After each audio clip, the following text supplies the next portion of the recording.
Hi guys, and welcome back to another Show on the Buffalo video.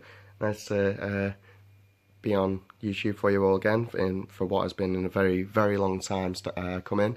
And I'm very sorry for not doing any uploads in a while. I've just been sort of prepping and practicing for the most recent tournament that was held in the UK, which was just over the weekend just gone, and that was the Sheffield Regional tournament that's just been on, where Todd Reclev himself was actually there as well and did a very good standing, as I believe.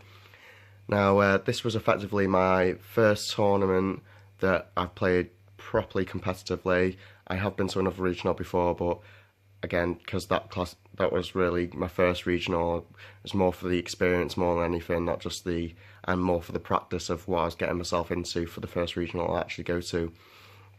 So this was my Psychic Toolbox deck that I piloted for the event, and I went 5 wins, 3 draws, 1 loss, which got me into the top 64. I came 63rd, which unfortunately wasn't enough to make day 2.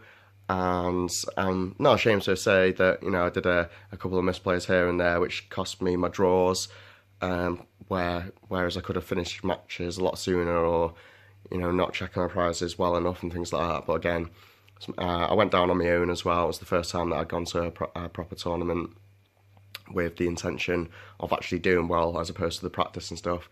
So, Psychic Toolbox, we will start with your standard attackers, all your attackers at the top. So we've got 2 Dawn Wings, amazing attacker, 1 hits Buzzwole for weakness. We've got dual Necrozma, not just for the numbers, help you beat Lapras, 4 energies helps you beat Zoroark, whereas this alone is very hard to beat Zoroark. And Mimikyu comes in handy because it forces your opponents to play a 1 prize card, a 7 prize card game basically, or a 5 prize card game, whichever. And a Marshadow, which again, an extremely good Zoroark counter, because Zoroark is this deck's worst matchup because it's got such quick access to Guzma, especially the Zoroark version, as Lycanroc itself has a Lysander or Gust-like effect. So the Mimikyu is very important for that matchup, because Mimikyu actually helped me beat a lot of baby Buzzwoles. So whereas they were trying to force me to play a 7 prize card game, I was able to do exactly the same in exchange. So as I was saying anyway, I had to play multiple Zoroark counters, or cards that would help me play against Zoroark. So my counters for that again were the Necrozma, the Mimikyu, the Marshadow, and the dual Parallel Cities that you'll see here. So this is just talking about the main event for now. I used this deck for day 2 as well, because day 2 I didn't, like I say, make day 2 of the main event, but I did a League Cup challenge for day 2, and I made 13th out of 84 players. So I came in the top 16 of that as well, and again, did okay. I feel like I could have done better, but there were just like things that, from my first proper time playing a regional, I was a little bit thrown off by certain decks and stuff that I'd not come across in practicing. So a 4/4 Malamar line is my choice. A lot of people pay 4/3, and I think that's mainly just Ultra Necrozma players, just because they have so little space in the deck for various things, as they need the metal and the metal energy and the Professor's Letter and things to make up for that lack of consistency. I never ever felt like I wanted to play 2 Bridgets in this deck, but I did need something to mediate for the deck's loss of Bridget ever being in the prizes, so that's why I run the Lily that's just up top here. I only decided to run 3 Sycamore just because I feel like there's enough discard outlets in the deck over here, the Mysterious Treasure and the Ultra Balls, where 4 Sycamores was a bit overkill, and I never wanted to, despite the fact that I run 4 Guzmas as well, I never felt like I wanted 4 Sycamore in a deck where Guzma sometimes is key, especially in the mirror match where, your opponent will play the Moon's Eclipse GX, and I never felt like the matchup's really good in the mirror, like just with the Mimikyu, forcing your opponents to play, again, a 7 prize card game. I never felt like I wanted to play any, like the Mewtwo GX, for example, just because, again, playing 4 Guzma was my out to Moon's Eclipse GX, basically, being able to, even if I'm putting myself in a position where I force myself to play a 7 prize god game, it's usually just to be taking a Malamar off their side of the board, but a lot of the time it would literally just be Guzma into one of their Lele's on the bench just to take a 1-hit kill with Necrozma GX, or indeed my own Moon's Eclipse GX, whichever the case may be. So 3 Cynthias, obviously for consistency.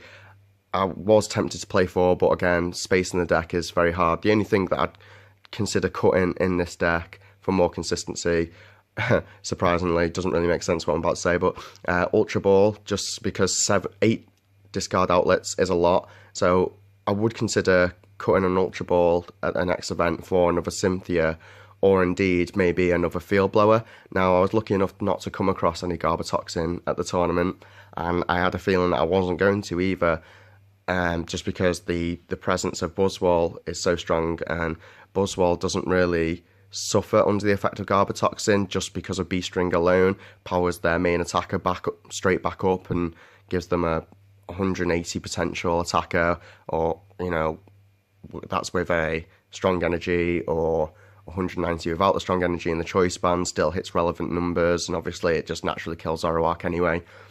So it was all just metagame analysis on my own behalf, is a lot of the reasoning for the text in this deck, or for the choice in this deck.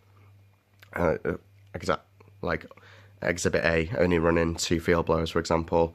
The 1 Rescue Stretcher was all it was necessary, and for the people that I faced in the tournament that was playing a similar deck, you know, like Psychic Toolbox, or, you know, Psychic Malamar deck, or whatever the case may be, all the matches that I won against them were because they very, very early discarded their Rescue Stretcher, and I was never ever going to do that. If that was in my hands on a Sycamore, I'd sooner not play a supporter at all than get rid of my Rescue Stretcher, knowing how important it is to be able to, like, it's all well and good having Malamars up and things like that, and being able to generate psychic energy, but it's not good if you have no attackers to attack with, and if you can't see them enough, and you have some prize like I did occasionally, then the deck doesn't function. So basically the moral behind that is it's all well and good accelerating energy, but if you've got nothing to attack with, then what point is there in that, basically? So if you ever play this deck at all, never get rid of your Rescue Stretcher. It is like Bay in this deck, and it's so crucial, even especially so against Zoroark, because you literally, like, if they Guzma this in, if they see it as a threat, or if you've had to discard it early, getting the Marshadow back is absolutely crucial for that matchup.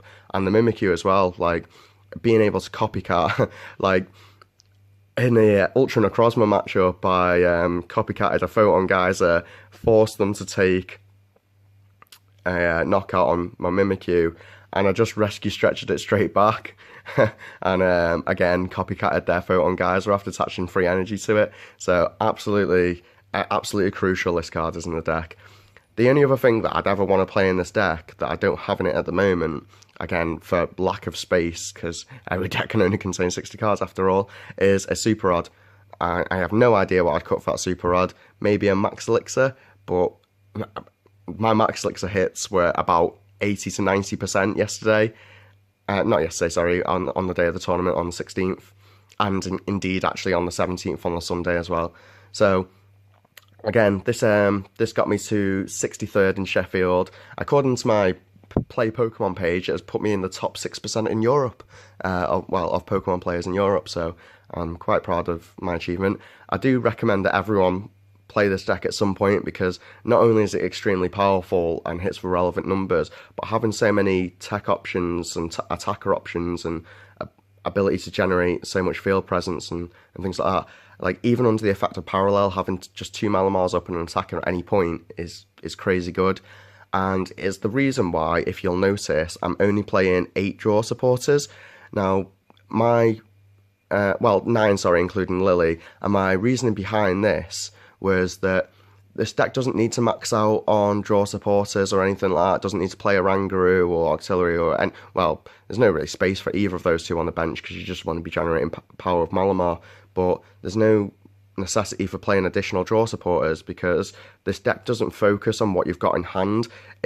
It's a deck that makes its field presence there, and then just pressures the field from your own field presence. It's not about your hand presence, not about what you've got in hand. Obviously what you've got in hand helps, and with certain options like Field Blower and Max Elixir and Floatstone and stuff like that, but the point is that, you know, with the ability to generate energy to Dawn Wings and retreat with Floatstones and all sorts of things like that, like, it's not necessary for additional draw support. But one thing that was actually really crucial, came up a lot in the tournament, is when my opponent would Moon's Eclipse GX me, the Filch from Mimikyu was basically another draw support in itself, and it was just so good for getting me out of certain situations. It's like, a lot of people that I watched in the mirror as I was walking around tables and stuff like that, and there were people playing the mirror match of this, would literally sit there after they've just been Moon's Eclipse GX by their opponent, and just like generate something like energy to something on the bench and pass, whereas I actually had a productive play where I could still just retreat to my Mimikyu and Copycat if I didn't have the not Copycat, Filch if I didn't have the Guzma in hand, rather than again putting a Lele down on the bench, which serves no purpose in this deck, which is the reason why you only run 2 of it. Like, Lele being on the bench is such a liability in this deck because you need space for both Dawn Wings and any other attacker. This is less of an attacker, more than it is like an actual switching your board around, which is absolutely amazing, especially for powering up your beastly Necrozma GX. So again, sorry for very poor video recording today. I'm just not very well set up at the moment and things, but I just determined to get a video out for my viewers. So I really hope you enjoy this deck profile, guys. I really hope you give it a go. I really hope you enjoy playing it. It's an outstanding, it is an outstanding deck. It's just for my own player experience is the only reason I can entirely on me, not the deck.